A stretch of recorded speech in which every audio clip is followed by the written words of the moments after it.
Hello மக்களே, காலையில் எழுந்திரிச்சதுலேருந்து ஒரே வேலைங்க. என்னால் வீடியோ போடவே முடியல. இப்போ தான் எடிட் பண்ணி எல்லாம் போட முடிஞ்சுது. காலையிலேருந்து வேலை பார்த்து பார்த்து டயர்ட் ஆகிடுச்சுங்க. ஒரு விசேஷம்னு சொன்னாலே நம்ம வீட்டில் வேலை ஜாஸ்தி இருக்கும். பத்தாததுக்கு இன்றைக்கி விநாயகர் சதுர்த்தி, ஓணம் 2வது நாள் பூ போடணும். ரெண்டும் சேர்ந்து இருந்தனால காலையிலேருந்து வேலை தீரவே இல்லைங்க. இப்போ தான் நான் கொஞ்சம் ஃப்ரீயாக இருக்கேன். அதனால் ஹாப்பி விநாயகர் சதுர்த்தி. விநாயகர் சதுர்த்தியாக முடிய போகுது. இப்போ விஷ் பண்ணுறேன்னு நினச்சிக்காதீங்க.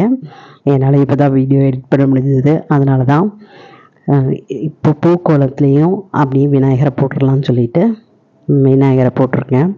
அழகாக இருக்குங்களா? எப்படி இருக்குன்னு பார்த்து சொல்லுங்கள். நீங்களும் ட்ரை பண்ணி பாருங்கள். ஃபஸ்ட்டு விநாயகரை சாக் பீஸில் வரைஞ்சிட்டுங்க. அதுக்கப்புறம் பச்சரிசி மாவு அரைச்சி வச்சுட்டு அதை லைட்டாக தொட்டு அது மேலே பூவெல்லாம் தூவி விட்டு ரெடி பண்ணியாச்சு.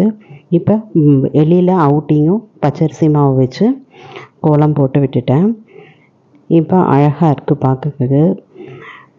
விநாயகர் சதுர்த்தி விசேஷம் இங்கேயே எழுதி விட்டுட்டேன். கீழே வாசல்ல எல்லாம் போடல, இங்கே மேல் வீட்டில் வந்து தான் பண்ணேன். கோலம் போடுற வேலையெல்லாம் முடிஞ்சதுங்க.